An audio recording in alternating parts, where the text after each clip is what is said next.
स्वास्थ्य सुरक्षा क्षेत्र में एक ऐतिहासिक दिन आम देशर यशस्वी प्रधानमंत्री माननीय नरेंद्र मोदी जी आज राजस्थान रो अजमेर ठारे आज देशर ह्यूमन पापिलोमा भाइरस संक्रमण टीकाकरण निमंते टीकाकरण प्रक्रिया आज शुभारंभ करिसंती। एही ह्यूमन पापिलोमा भाइरस बा HPV निराकरण टीका आम देशर जो किशोरी बालिका मानकर स्वास्थ्य और भविष्यत सुरक्षा दिगरे ये निश्चित भाव में आगामी दिन पाई गोटे वरिष्ठ पदक्षेप माननीय प्रधानमंत्री जी नहीं छंती। कारण यही टीका सेमाननको सर्वाइवल कैंसर बा गर्भाशय मुख कर्कट रोगरू ये सुरक्षा प्रदान करिवो। माननीय प्रधानमंत्री जी यही महत्वाकांक्षी अभियान रे आम राज्यर 14 रु 15 वर्ष बयस मध्य थिबा प्राय 3,36,000 किशोरी बालिका मानंकु टीकाकरण आज ठारू ताहार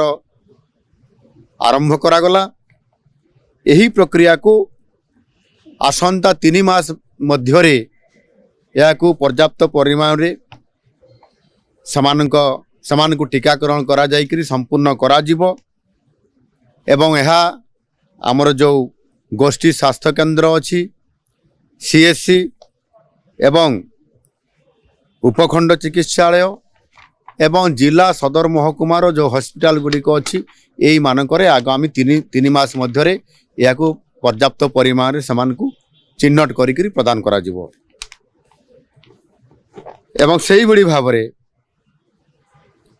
द्वितीय मासरे एटा प्रथम मासरे दिया जिवो द्वितीय मासरे प्राथमिक स्वास्थ्य केन्द्र मानकरे अर्थात आउ टिके तल को जाई जोटा आमर प्राथमिक स्वास्थ्य केन्द्र अच्छी सेठी समान को दिया जिवो एवं सेतिपाई प्रजुक्ति विद्या प्रयोग जरिया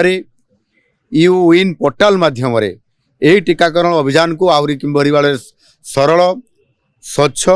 एवं उत्तरदायी करने ये पोर्टाल माध्यम रे स्वतंत्रता दिया जाइछि। टीकाकरण पाई व्यापक सचेतनता कार्यक्रम सहित डाक्टरेट टीम मध्य एथिरे नियुक्ति करा जाइछि। एणु यह करबा द्वारा स्वास्थ्य विज्ञानी मानकर तथ्य अनुसार सठिक समय टीकाकरण द्वारा ये जो रोग यह निश्चित भाव में यह निराकरण करा जाई परिबो। आ सेति पाई आम देश निजर डाक्तरी वैज्ञानिक मानकर द्वारा जो वैक्सीन यह को आज बाहर करिसंती। निश्चित भाव में भारत वर्ष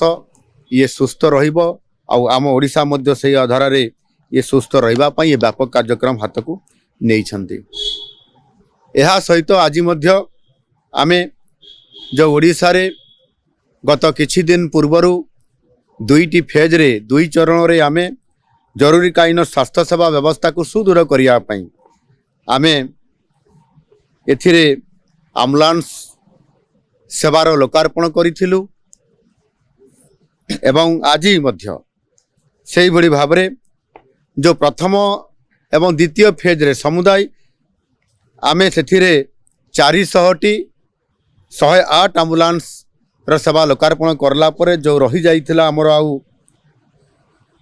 28टी एम्बुलेंस